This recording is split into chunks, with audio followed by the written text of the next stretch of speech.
Welcome to the J-Train Podcast. This is J-Train Jared Freid coming to you live from the quarantine cabin on the Lower East Side of Manhattan. We are here every Monday and Thursday with your emails, your stories, your questions. I say it every episode. Let me say it again. Thank you. Thank you for listening. Thank you for telling a friend. Thank you, thank you, thank you. That's how it works, people.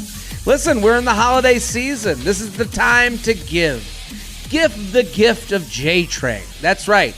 We'll do the whole thing. I'll go sit in your driveway. It'll be like the Mercedes commercial. You'll put a big bow around me, and I'll be on the driveway outside in the snow, a beautiful snowy landscape, just enough topical snow. What do they call? No, conversational snow. And it'll be drifting down, and I'll have the big bow on my head, and your sad single friend, you'll bring them outside, and you'll be like, I gave you J-Train. I'll be like, hi, I'm your gift. Give the gift of J-Train. Tell a friend, a coworker, a brother, a sister, a mama, a papa. Let everyone know. Let the church bells ring with J-Train. And make your Instagram story. That's a great thing to do. Ooh, it feels good when you make your Instagram story. And you can also, if you want to get more involved with this, I got a YouTube channel. The YouTube channel, I'm putting up a lot of stuff. The Bachelor recap show, Rose Rehash. I got the Vent Sesh. We're giving advice to people who are coming on live to talk about their issues. I got stand-up. It's called youtube.com/Jared Freid, youtube.com/Jared Freid. You can watch this full episode on YouTube. All the full episodes are on YouTube. Also, Patreon, we're doing 3 additional podcasts a week, 3 additional podcasts a week for $5 a month. 3 additional podcasts. What we're doing there is great, and so many people are joining. I love it. There are 3 distinctly different podcasts than the one you're listening to now, but they're like adjacent. So I do Luxury Lounge. I complain about luxury issues every Wednesday. I do one long email. That's one long email I would never do on the show, but I answer it kind of line by line. And then there's Coffee with J-Train. I just talked about the movie Heavyweights, and I just talked about Chinese food, the difference between New York and LA Chinese food for like 30 minutes. So listen, all of that stuff and more, patreon.com/Jared Freid. Very excited about today's guest, OKP. She's been on the show before, original key player, hilarious comic, Kara Clank. Thank you for coming back. Oh, thanks for having me back on the J-Train. I'm excited to be here. It's great to have you. Last time you were on the show, you were pregnant.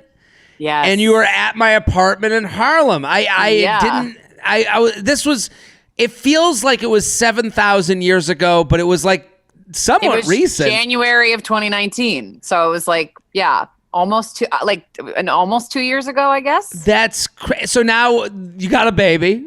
Yeah, so that worked out. It came out.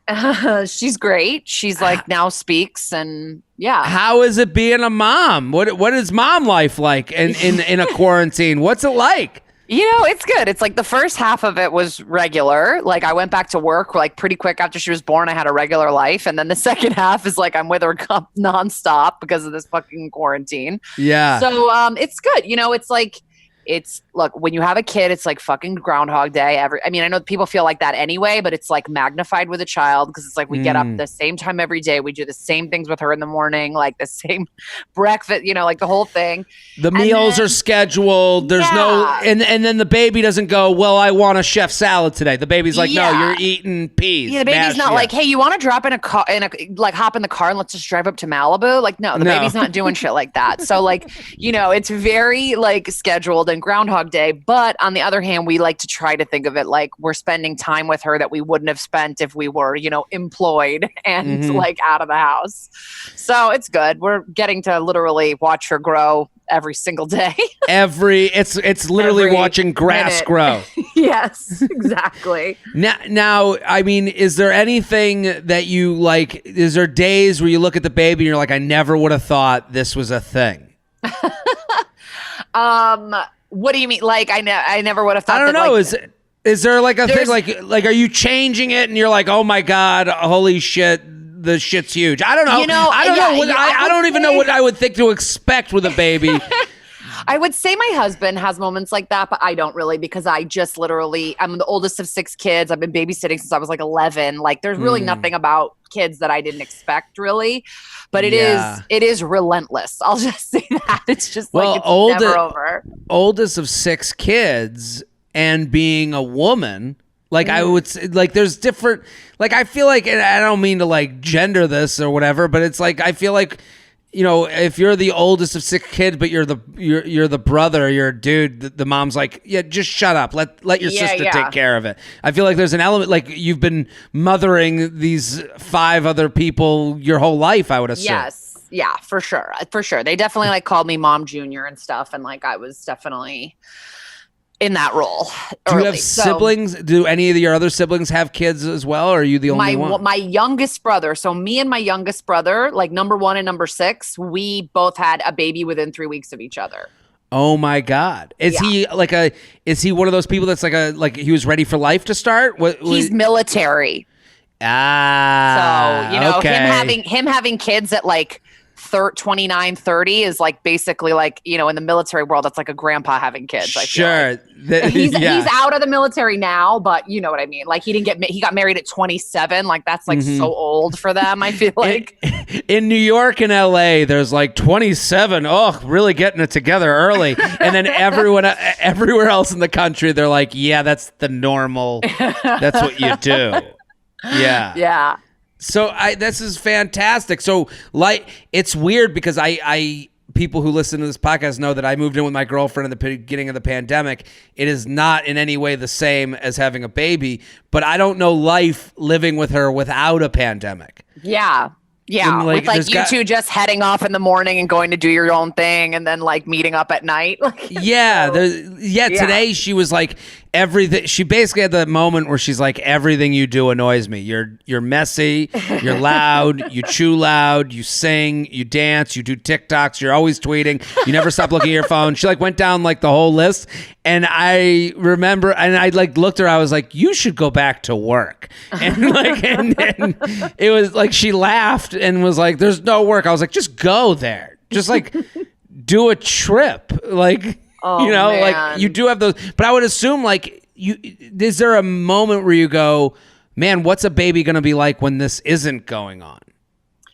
You know, I'm lucky that my kid is 19 months old. She has no idea what's going on. I think by the time it's over, she's not going to know what was going on, you know, except maybe she'll have a little bit of separation anxiety if we like go back to work all day, you know, but like, sure. You know, I think like I have a kid in a really good age for a pandemic, like because like, I feel bad for I don't have to fucking take her to Zoom school. I don't have to organize any of that shit. You know, it's not like she's 3 where she's like, what's going on? Why do I have to wear a mask? She doesn't have to wear a mask yet, you know, like, so I kind of have the sweet spot age, but I do hope this shit's over soon because she's going to be 3 at some point.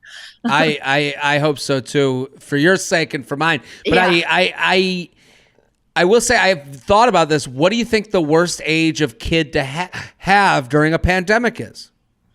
I mean, it's got to be like 5 or 6. It's got to be like the ones that are like just starting school, like kindergarten. Is there like they just started kindergarten in September, so all they know of school is like I look at my computer and somebody talks to me, but I can also get up and leave whenever I want. Like for me, that feels like it's got to be one of the worst ones, but I'm sure there's people listening that are like, I have an 8-year-old and it's a fucking nightmare. So I don't know. Yeah, I was thinking like 9 or 13 would be the 2 ages. But like by then you got to be like, by 13, you're a little self-sufficient, right? Like, sure. I just the idea of going to school as if you're in college. Like, remember like growing up, you'd watch like Saved by the Bell and you'd be like, what campus operates this way?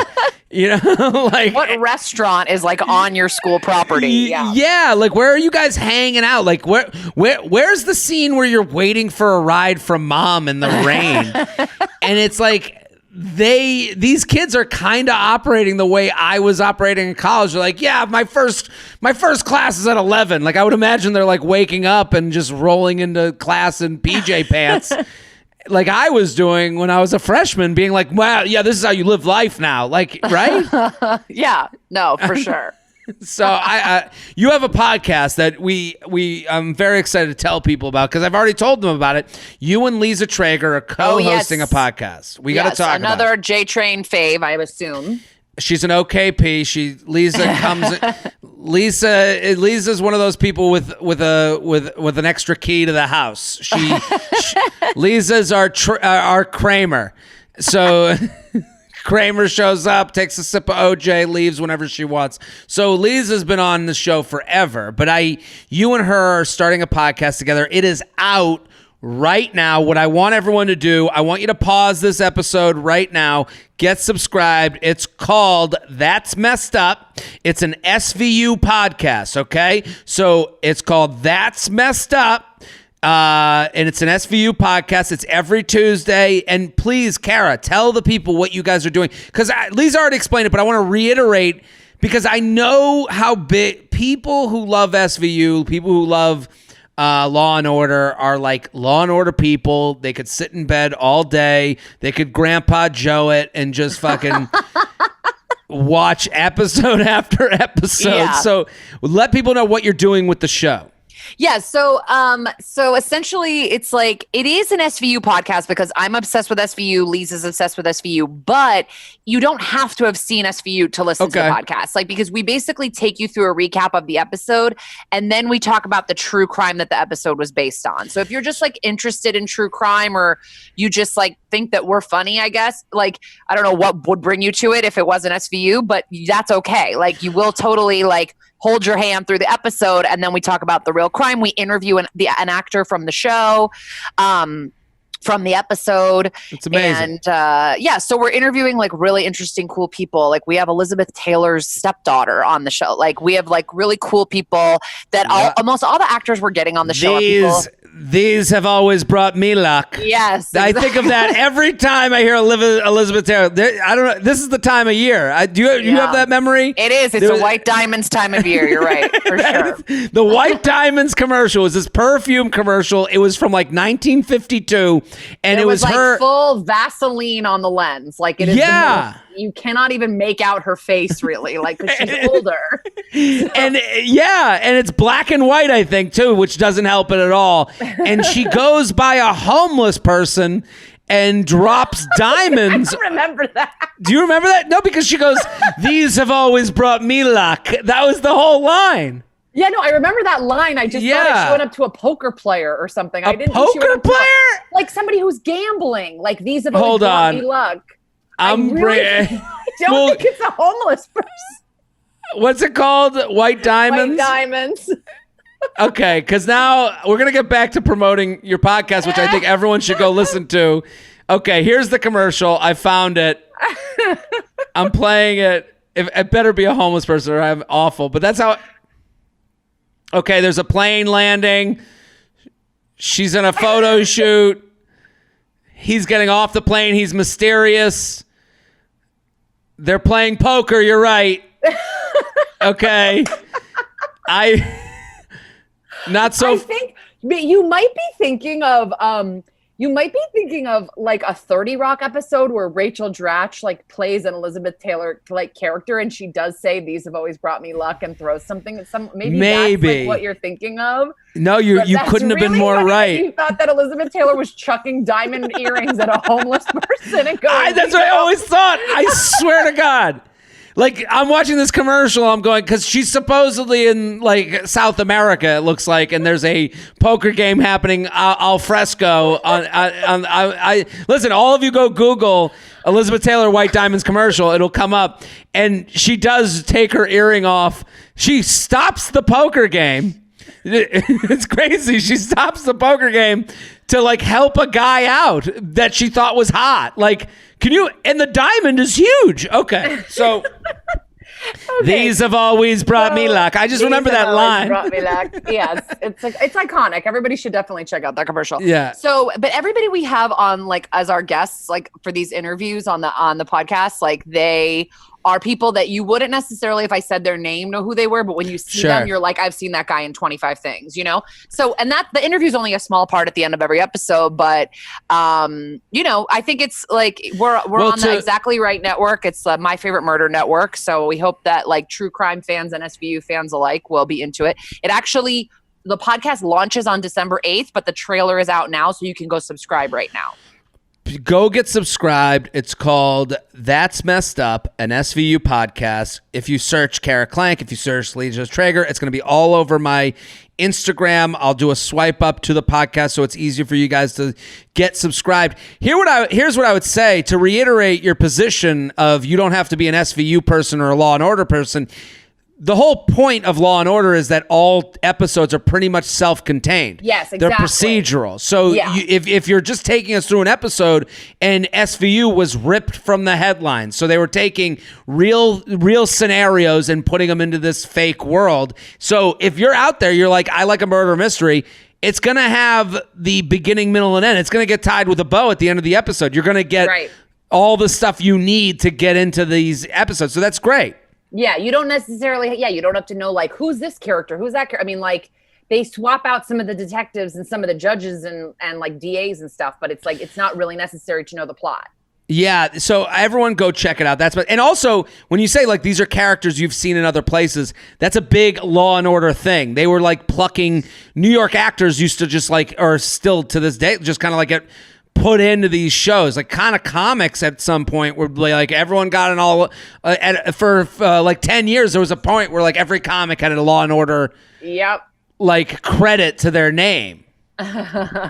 So yeah, they also did a episode about a rape comic that was kind of like based off of this comic who was accused of rape in he was a road guy, like I don't even know if you know this guy. Shit, I'll tell you his name off mic, but like they did a full episode based on this guy played by Jonathan Silverman, who's like a pretty well-known actor. And I played him for Stick or Treat one year. Oh my God. The fictional comic on Stick or Treat.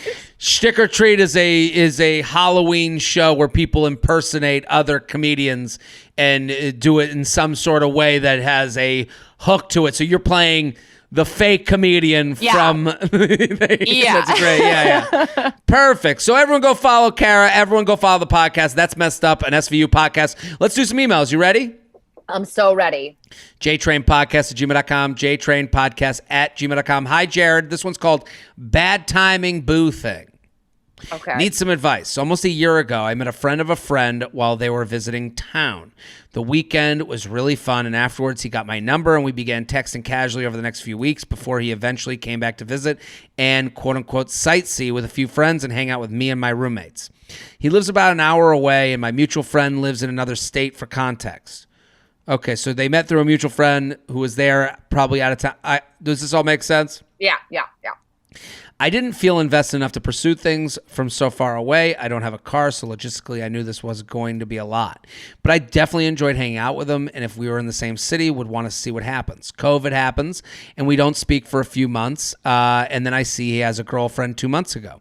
When I saw that, I was definitely sad, but tried to brush it off. Then he DM'd me 2 weeks ago from an Insta story that felt like he's still interested in, at the very least, of just being friends, which I'm open to.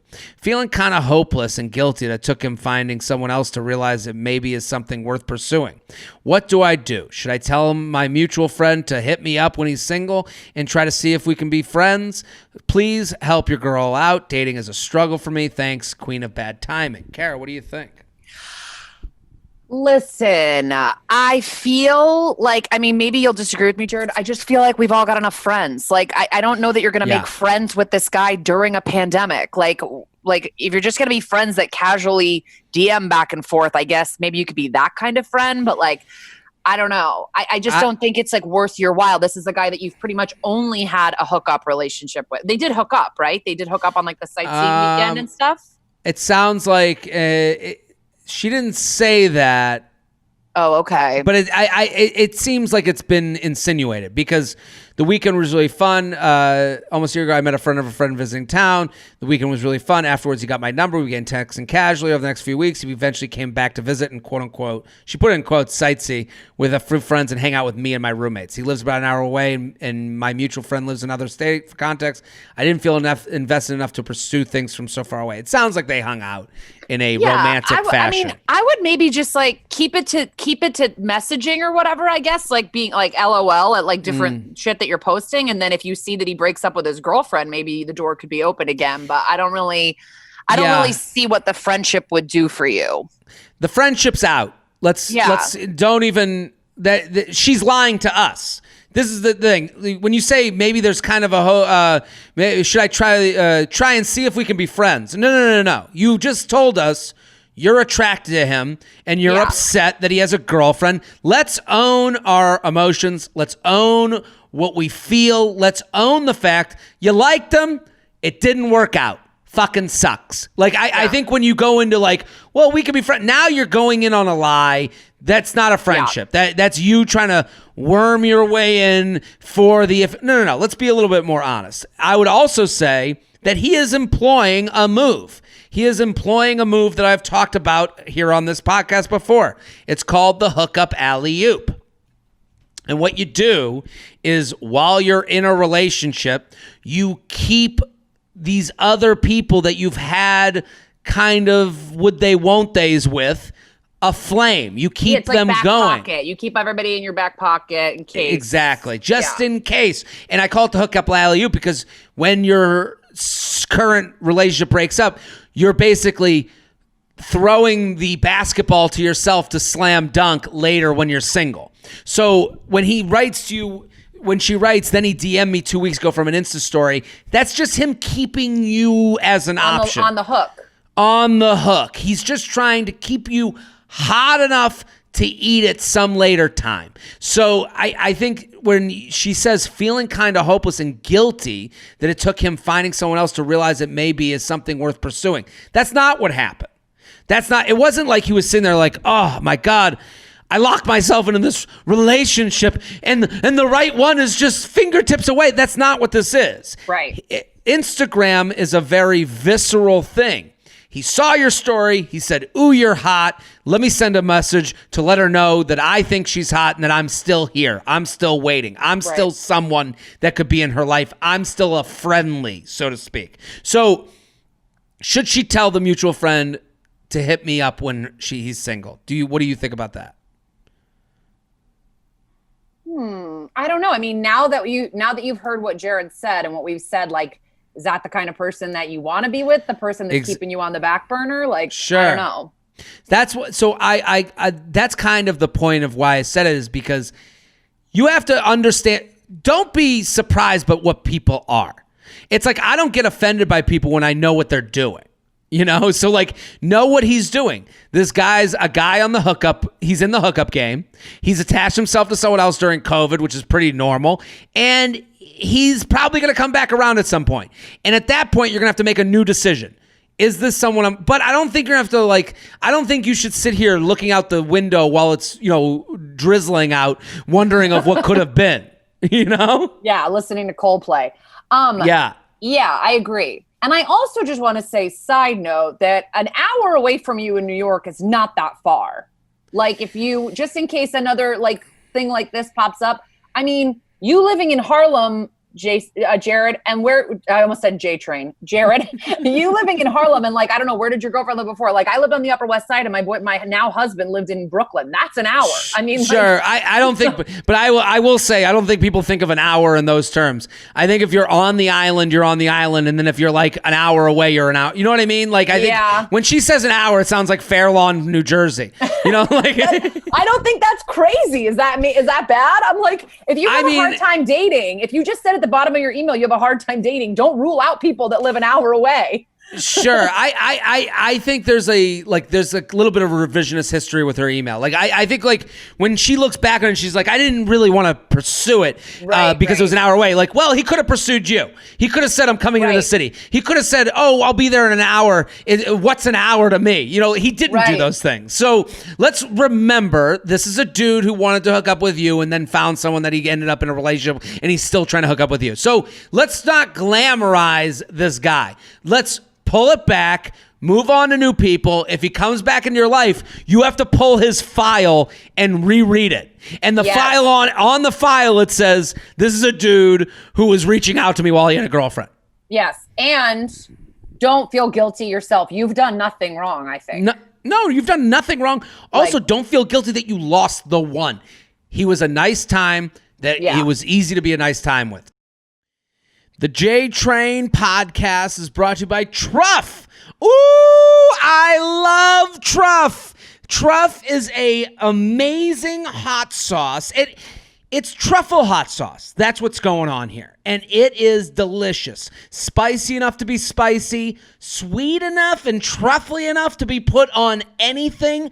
I've been putting it on my eggs. I've been putting it on turkey when I'm having a snack. It's a way to take something that you are eating just to kind of get by. Maybe you're just having your breakfast in the morning. You're having a snack after lunch. You're having a dinner and you're trying to zhuzh it up. And that's what truff does. It takes anything you're eating and brings you to a world of splendor and elegance and refinement that you've never seen before. It's delicious. It's really the right amount of spice. I think that's my biggest fear with any hot sauce. And truff hot sauce has nailed it. It's nailed that kind of that sweet spot of just giving you enough spice and then enough flavor to elevate and not hide the food you're putting it on. I love it. Every morning I'm having it on my eggs. And they have different types, okay? They have different types. They have the Truff flagship hot sauce, flavor pack black truffle hot sauce that started it all. They have Truff hotter hot sauce, a jalapeno forward blend for those who can never get enough heat, and premium white truff hot sauce embodying the essence of luxurious and fragrant white truffle. I mean, you know what I love about truff? Is that I can put it on anything and it takes it in a new direction that's not just about the sauce. It makes your meal better. And I've been putting it on everything. I'm putting it on my eggs in the morning. I'm a fan of the Truff flagship hot sauce.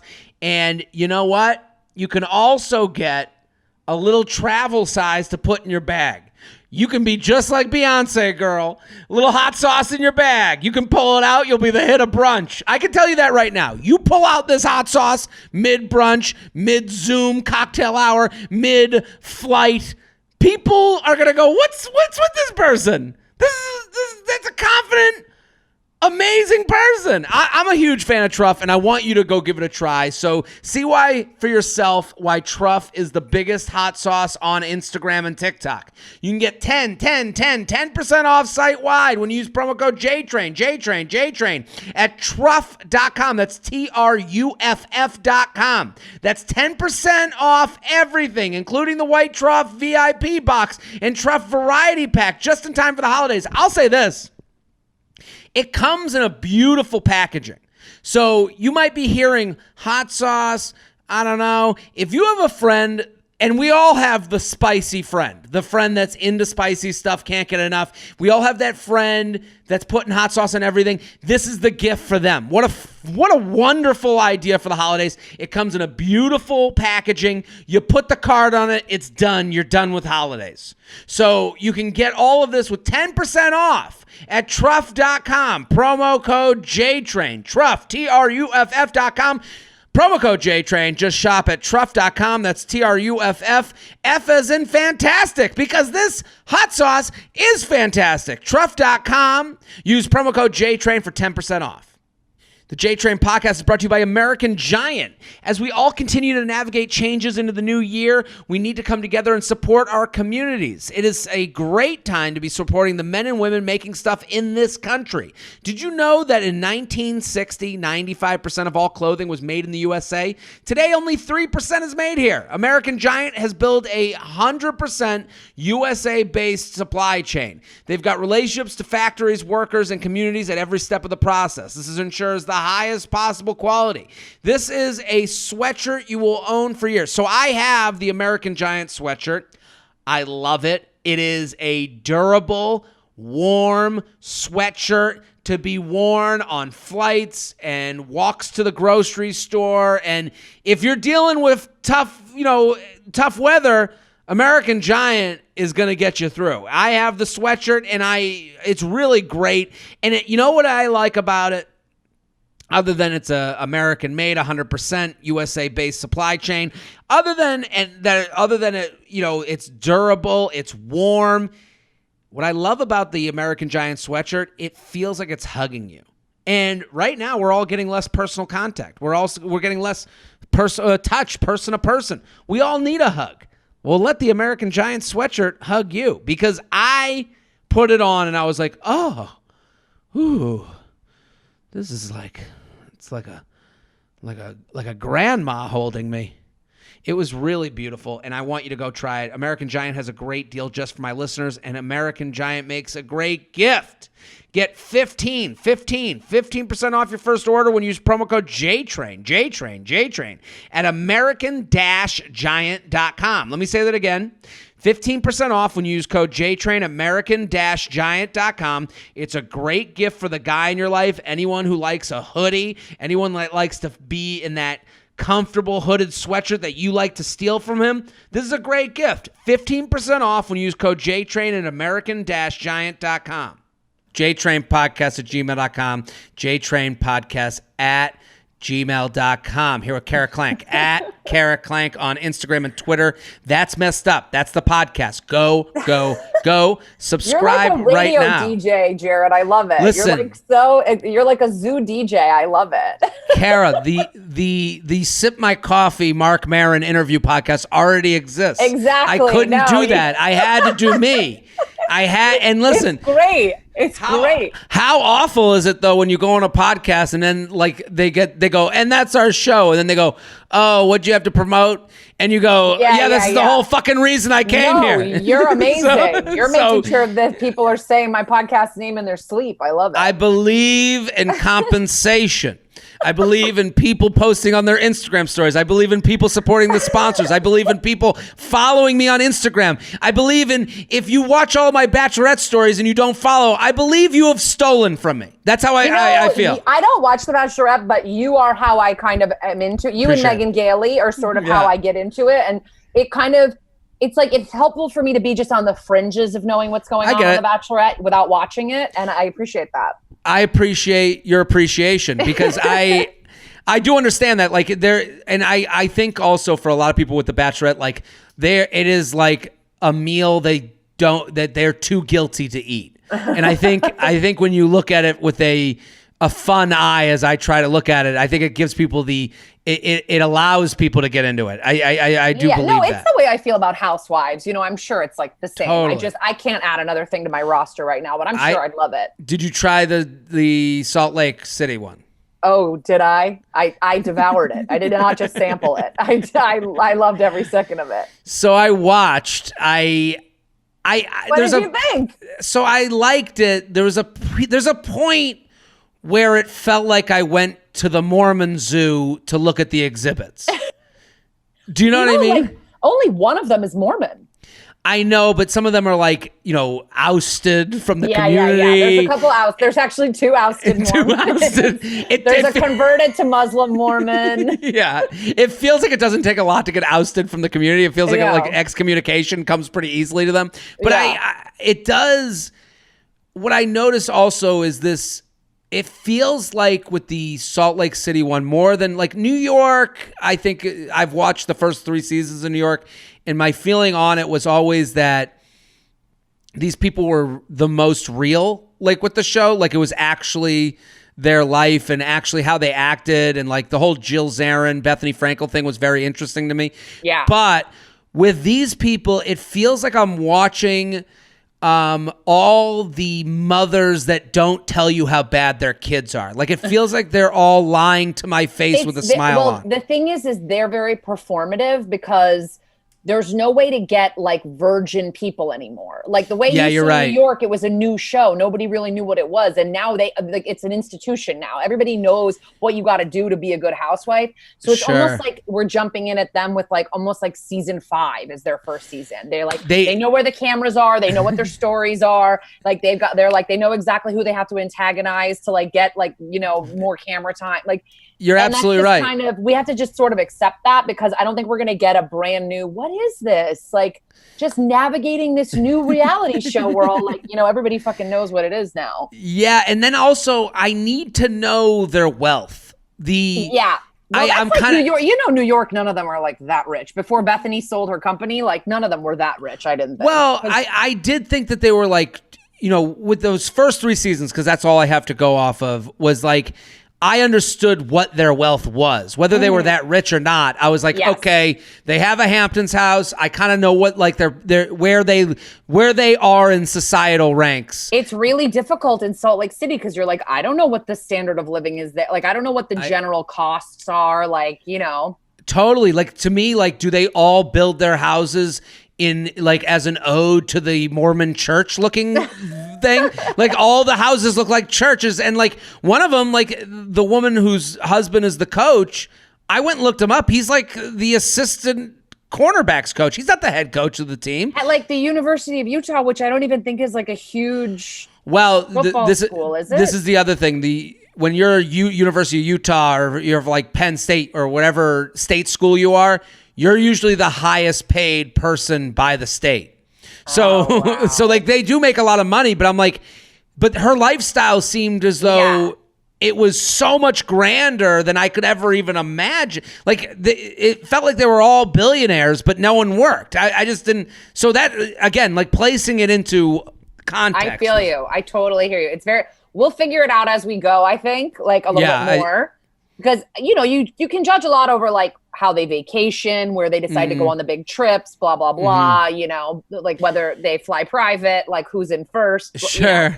So like there was that one couple that was the formerly Jewish, now Mormon couple or something. Yes. And he goes back and forth to Chicago, right? Yeah. And you're like, and they've kind of given some they've hinted that he's cheating, right? Or that she is. Yeah. So you do have that moment. You're like, why does he work in Chicago? And then they all have jewelry stores. So you're like, I know plenty of people who had a jewelry store that's fake. Like that is just a fake. Like you don't have a jewelry store. You have someone else pays the rent on a place where you put out jewelry. It's not like you're not the De Beers company. Like that's not what's going on. So so some of them think we're idiots. That's what they're. I know. So I don't know. We could go on for days, but let's do another email. You ready? This is a new Patreon podcast. J Train Talks Housewives. I'm just saying. I'd be happy to come on. There's been talk of this. I'm not lying to you. JTrainPodcast@gmail.com. I shit where I eat, and now I don't know what to do. Uh-oh. Jared, huge fan of everything you do, feather. So I've been with my boyfriend for about 2.5 years now, and I'm 23, he's 25. I've been coming to the realization that we probably progressed way too quickly. We met at work, and about a month later, we were in a serious relationship. Then 2 months later, he was pretty much living at my house and never left. We are now in our second apartment together. Even though we live together, we barely talk about anything not work related. We hardly ever hang out together. Last week, we went to a wedding an hour away, and we drove separately because neither of us like the other person's music or the way they drive, and would have ended up arguing. It's pretty clear to me this isn't working, but he still expresses that he feels I'm his soulmate and talks often of a future together, a future I don't see. I'm pretty sure I'm his first serious relationship, not positive though, because he doesn't like to talk about our past relationships. At this point, ending this relationship will be super complicated. We own a lot of shit together. Our lease isn't up until August 2021. And most importantly, I don't want him to hate me. We are still going to have to work together. Any advice is appreciated. Thanks for all the laughs. So what do you think? Ooh, that's a tough one. That's a tough one. Let me say something though. I mean, red flags pop up when I hear 25 and 23-year-olds talking about soulmates. You've been together your whole adult life essentially. You started dating when you were 20 and now you're 23. Especially, well, yeah, I guess she was 21. She was like a young college graduate, and he was 23. He was maybe a year out of college. But also, when you talk about soulmates, and you're this young, but also won't talk about your past relationships, and maybe never had a past relationship, you're just saying the things you think you're supposed to say.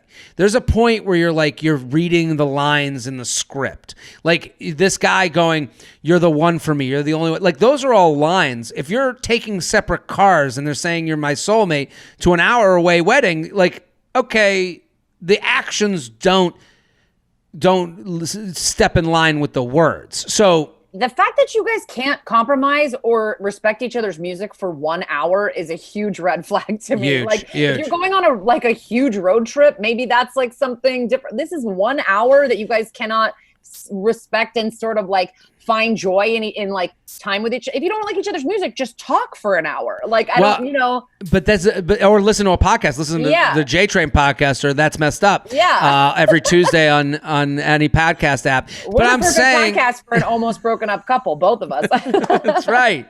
So I think, but also they say, the cliche thing, because it's true, is like it's all about communication. You can't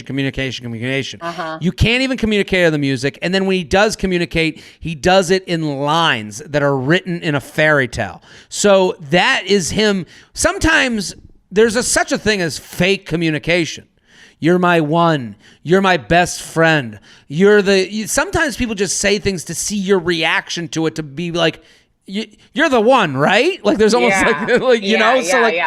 So I'm trying to just speak to the things she's written, because let me just tell you how little those things matter. If you're not in the same car together, if you can't even communicate the music, then this communication of you're my soulmate is bullshit. Yeah, and when you're home, you're not speaking to each other and you're only talking about work like that. Like they're like, this letter is just like riddled with like red flags. I feel like that you guys are not. So we both agree that they need to break up. Yeah.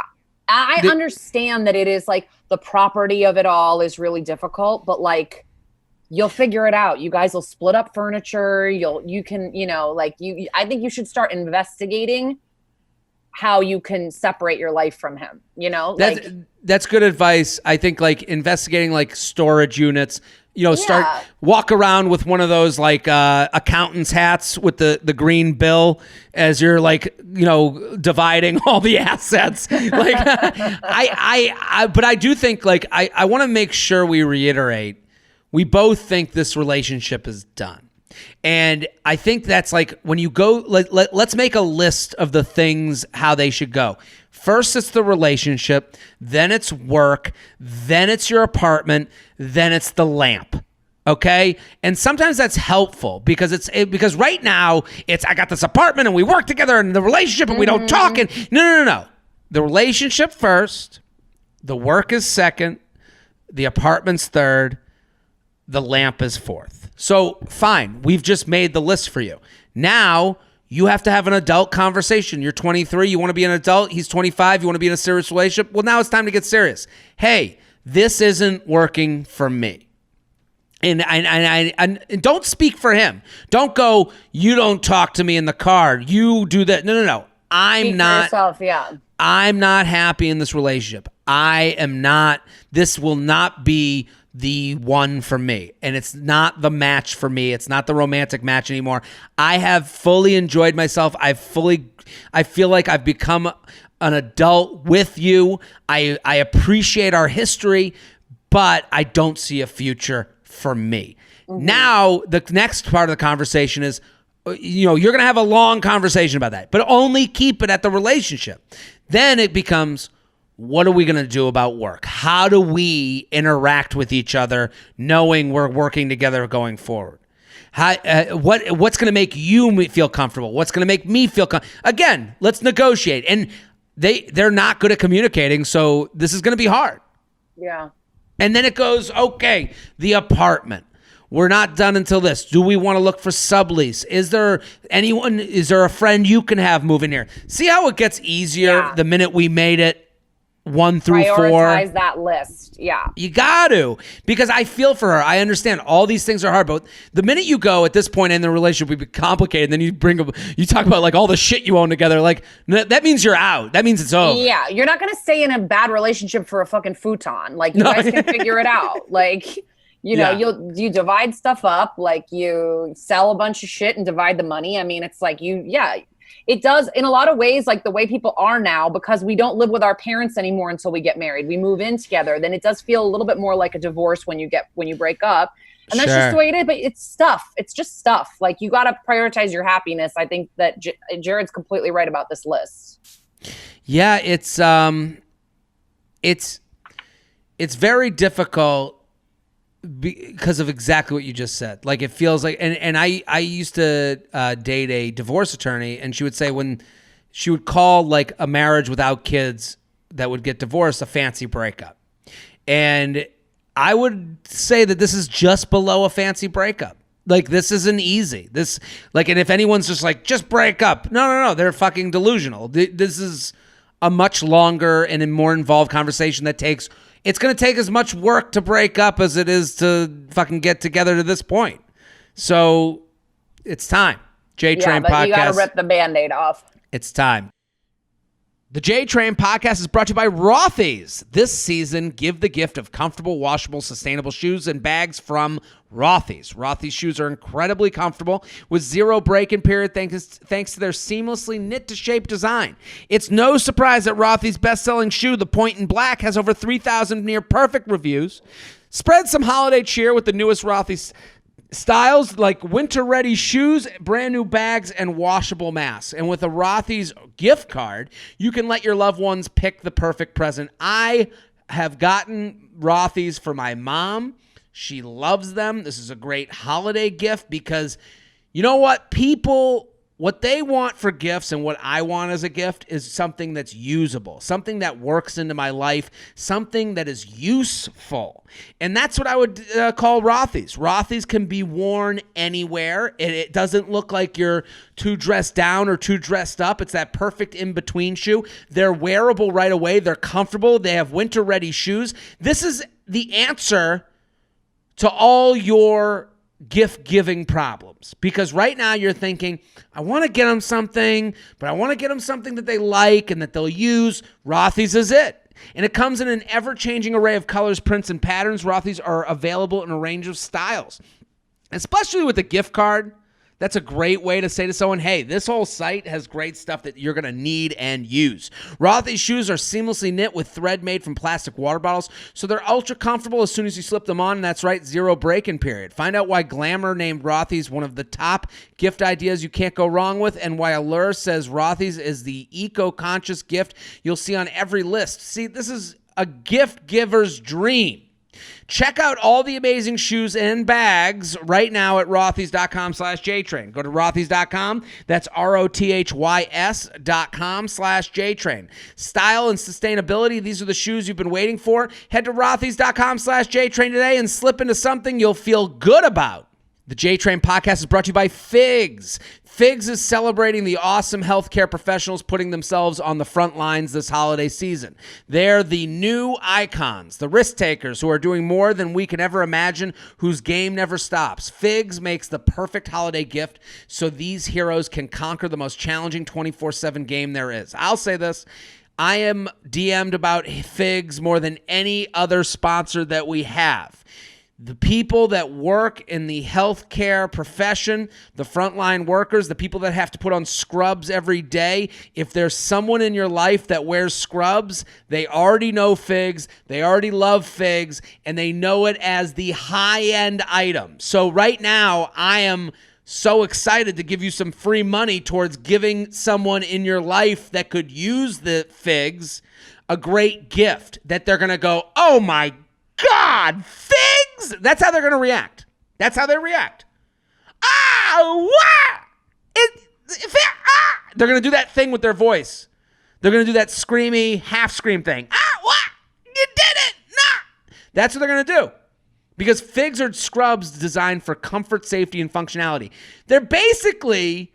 Figs is like an athletic wear company was like, get out of the way. We're making these scrubs. It's not your daddy's scrubs anymore. These aren't the ones that you used to buy in high school and it looked kind of cool because you were kind of comfy. No. These are form-fitting. They're made with yoga straps and Fion X fabric that features Silvadur, an antimicrobial and four-way stretch technology. It's as if the greatest athletes in America came in and were like, we're making this stuff for the frontline workers. We're making this stuff for the doctors, nurses, and healthcare professionals in our lives. So if you're out there, you have someone in your life that came to mind, perfect gift for them. They make lab coats, jackets, totes, even compression socks. In response to COVID-19, Figs has donated over 35,000 sets of scrubs to hospitals. They've donated $100,000 to organizations that support Black Americans pursuing careers in medicine. So this is a company that's creating good and doing good at the same time. Here's what we're going to do. Figs wants you to wear the scrubs you deserve and enjoy 15% off your first order with code JTRAIN15 at checkout. That's code JTRAIN15 for 15% off. And if you're not working on the front lines, thank someone that is, because Figs will give you 15% off too. Head to wearfigs.com. That's WEARFIGS.com. Wearfigs.com. Enter code JTRAIN15 at checkout. Love your scrubs. JTrainPodcast@gmail.com. JTrainPodcast@gmail.com. Here, Kara Clank. At Kara Clank on Twitter and Instagram. That's Messed Up, an SVU podcast. Go every Tuesday. Get subscribed. Okay, let's do this one. What would you think of a guy I have known since school, now 10 years post-graduation, swiping right and matching with me on a dating app multiple times over a 12-month period? That's it? That's it. Oh, wait, hold on. Then mentioning catching up for coffee. This is brought up on another social media platform months after the initial convo on a dating app. No follow through on catching up. I called them up on it and they said they didn't find me attractive. Just curious why a guy would swipe right on an app matching multiple times over a 12-month period, then say they weren't attractive when they usually. What is the whole point on the initial swipe left or right on the app? Well, that's crazy to even say you're that. Dealing with. Is this an insane person? I don't know why you would do that. Well, to say I'm not attracted is a lie. This person was attracted, okay? But I'm looking. This was sent kind of haphazardly to me. Can I ask a question though? Because sure. I honestly, I've been with my husband since apps before. Apps were just starting when we got together, so I haven't really done Tinder, but I obviously know how it works. Don't some people kind of just swipe right on people that they know sometimes to just be like, "Hey, isn't it weird we both saw each other on here?" When I was single and I saw someone I knew, I was only. To me, a swipe right, I always operated, and may say something about my ego, but I always operated as, what would happen if this was a yes? What would happen? What would I have to deal with? I have to deal with something. I have to deal with an awkwardness. We're walking in on each other in the room of yes. So I would always swipe left on, I knew that it came with other things involved. Yeah. And sometimes people know it comes with other things involved and they prey on that. Sometimes they go, oh, we know this, oh, I know this person, swipe right. Oh, we're a match. Holy shit. I could probably, now I have trust with them because they know who I am. I can text and see if we'll ever get together late night. Getting a match on a dating app, and the reason why it becomes so dangerous is because someone owns a thought in your head. There's no, this person thinks you're attractive. So now you get to make the decision and with that in mind. And that becomes, if you're less involved in it, then it's easier for you than the person who's more involved in it. Yeah. Like if I matched with someone who I knew when I was like, yeah, like what often doesn't factor into a lot of the swiping is some swipes are, yeah, I'd fuck. Yeah. Yeah. So, and I know that's a dirty, gross way to put it, but it's as honest as I can be. Let's be realistic. Yeah. Yeah. Like this is, I mean, some swipes are, yeah, I'd fuck. Some swipes are, oh my fucking God. And some swipes are, we'll see. And so not all swipes are the same. So this person's operating in a world where he swiped me right. He wanted to do coffee. Why didn't we do coffee? And it should be as simple as that. And how can you swipe somebody right multiple times in a year-long period? Does like the swipe expire and then they go back into your pool? I think some apps it will expire, some apps it won't. Okay. So and also if you're on different dating apps, if you see someone on Bumble, Hinge, whatever, Tinder. So the question of why is some people are on there just to get matches. Why do you match with someone multiple times? Some people are just, or all they needed was to know, especially if they knew you in the past. People go on. I know, like I've heard of like dudes I went to college with who are married and go on it just to get the boost of like this girl thinks I'm hot. It's psycho. It's psycho. It's crazy, and it's again, it's also crazy to like keep up texting with someone for days and days and days when you're not talking at all about anything. Like, like there are things we have to come to grips with, and it's that these things feel good to people in ways that don't necessarily mean a date a date isn't what they're after in a lot of cases. This person's question seems to be like, why would somebody do this? And I guess the answer is just like, he's crazy. I mean, like, insecurities. Yeah. The other thing is, I think sometimes there's a bad mix of two people. And this happens sometimes on dating apps. It's guy who wants to be nice mixed with woman who wants to go on a date. And so when we look at this, we're like, this is crazy. How could you multiple times? At some point, you got to stop it. She knows this is a place that I'm closer to a date than not. Mm-hmm. And he knows this is a place where I get my dopamine, but I don't want to end it with someone, and I want to just keep them along as an option. Mm-hmm. And I don't want to ever say no to any options because, again, I should go back.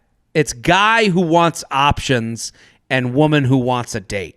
Because woman who wants a date will keep going even though the future looks grim, and the guy who wants options will keep going because he never wants to lose out. He's lying and saying that he's not interested. He should just say I met somebody, or like, I don't know, like he's just like lying. It's that's fucked up.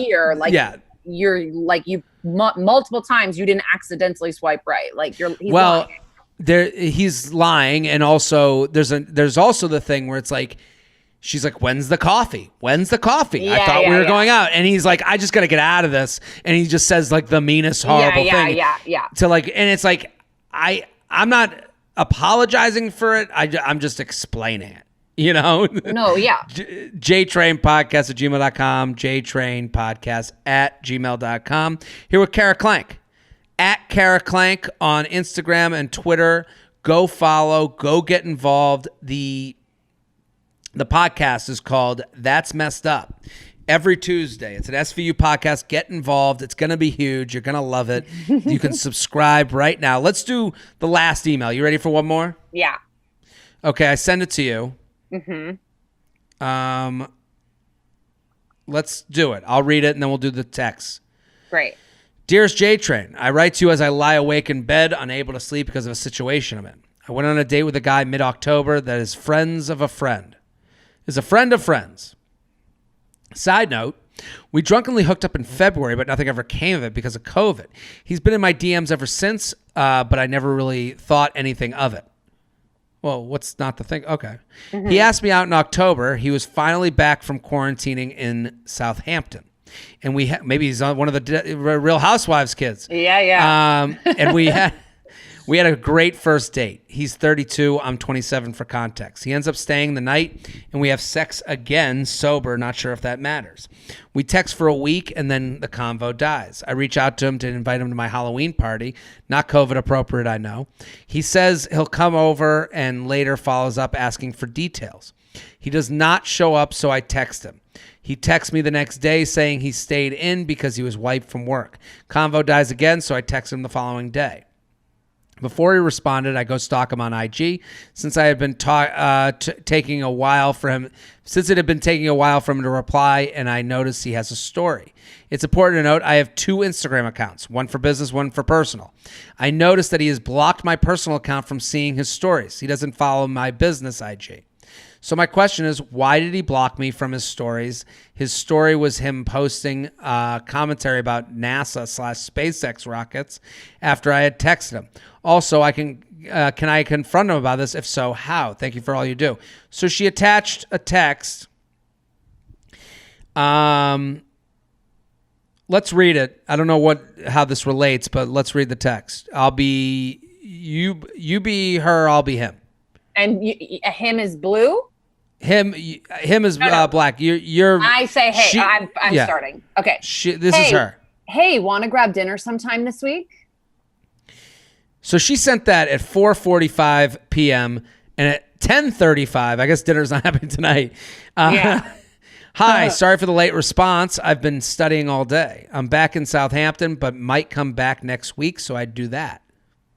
Ooh, what are you studying for? I leave Sunday for the holidays, but let me know if you end up coming back sooner for some reason. This thing called the Series 24, so I can be a big shot and supervise dweebs at my company. I will. I can't believe it's already Thanksgiving.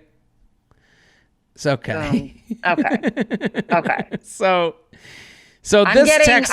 I don't know. Did I bring I feel like I bring this up last time I was on your podcast, but I'm very much getting "he's just not that into you" vibes from this. The old, the classic tome. Like I just right after you guys had this great first date and had sex and everything, if he likes you, he's coming to your Halloween party. I just don't buy wiped out from work is fine, but he would have texted you that night. I just don't buy. I'm not buying that.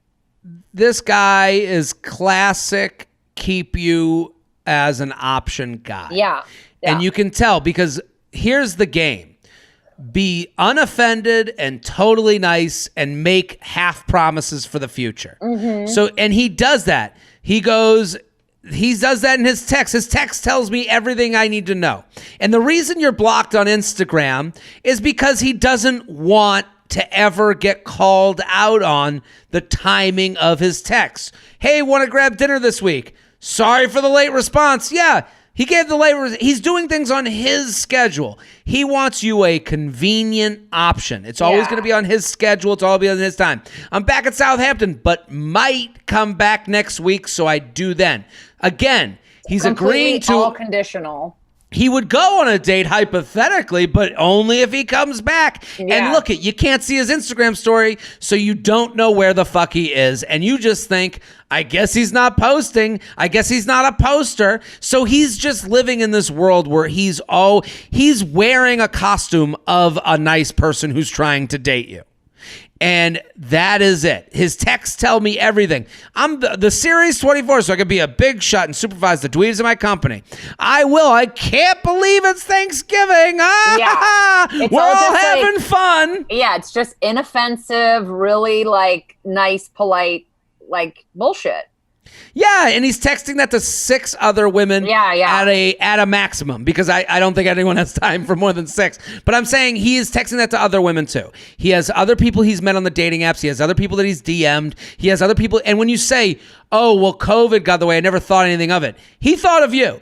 He came back to you because he knew you made out and you would be a happy landing place for him to text. You've already said yes to making out with him once, so why wouldn't you be okay with a date in October now when he's been responding over Instagram and you've never had a negative thing to say and you've responded to his Instagram DMs all throughout the way. So again, this is happy-go-lucky nice guy who will he'll pitch you out to a perfect future but never really have to like pay the tab. This guy is like, it's almost like he puts you on credit cards. Like he's putting the relationship. He'll pay for it later. And at some point, you're going to go, well, at some point you'll get fed up with this guy. You'll go, when are we going to do like a real date? When are you going to be in town? But that's when he's going to have to pay the bill that he can't afford. Yeah. Yeah. And, it sucks that you guys had this nice first date, and I've seen that happen to 1,000 friends. You had this great first date. You thought everything was going great, and you guys had sex sober. Huge. Big moment, I get. Yeah. But it's funny because this little wrinkle, I have a business Instagram account where I can see that I'm being lied to, is the only way to see it. It's like seeing it. This is like having the Wizard of Oz getting revealed to you earlier in the movie. And isn't your question answered for you that he, instead of texting you back, he's fucking storying about SpaceX? Yeah. He's not even storying like a cool vacation that he's lying to you about or like being at dinner with another girl. He's storying bullshit and he's not doing that instead of talking to you. He wants you on his schedule. When I'm done with SpaceX, when I'm done watching, Mission Control, then I'll text her back with an excuse like, sorry, it's so late. I've been studying. As if anyone who studies puts away their phone for 6 hours. Dude, you outed him. Should she confront him about this? I think there's a point where it's like, what he is. We're telling you what he is. if you want to confront him, all he's going to do is lie again. He'll find a new lie. He'll go, oh, I must have hit the button by accident, and we should definitely get that date. And then he'll disappear. So you can get the answer from him, or you can take it now from us. And this will either be hookup or nothing. And that's what he's looking for. So I wouldn't confront him about this because I think it's a waste of time.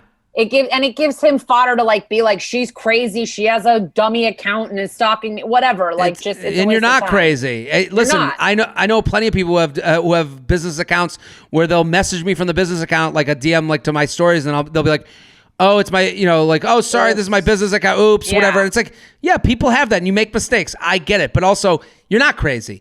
You felt something was off. You went and looked a minute further and he got caught. And that's it. And it's like, it's just know what people are. He has told you. And again, you're going to go to him. He's selling you fables. If you want more fables, you can confront him because you're going to get more. He's going to lie again. Man, are most of your calls from women? Your emails? Yeah. They used to be all men, and now it's all women. And all of your calls are just why am I being true? Except for the breakup one, it's just mostly why are men treating me badly? It's all ice cream but different flavors. It's this is I like this email because it's so evident to me what he's doing. And to her, it's not at all, which I don't blame her for but I'm like, yeah, this guys love being the nice guy. They hate being, and they hate getting rid of options. I used to do online dating. I never did apps, but I did eHarmony and shit. And you would just and also just all my friends that did it too.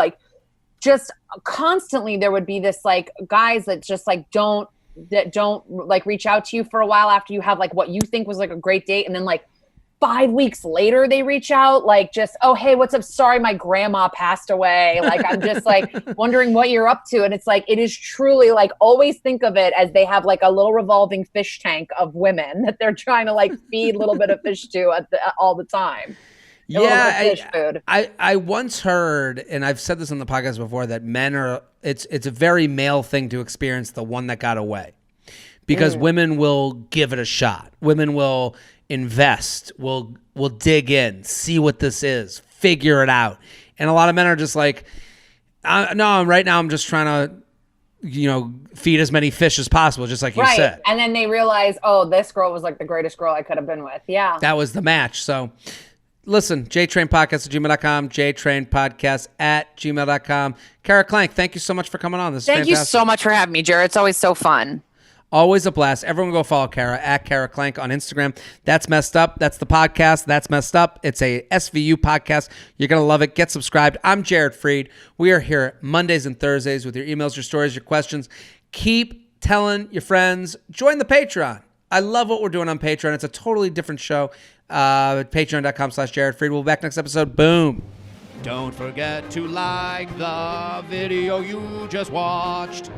I have many more. Subscribe to the channel right now. Like and subscribe, like and subscribe, like and subscribe, you fool. There's even a bell you can click to.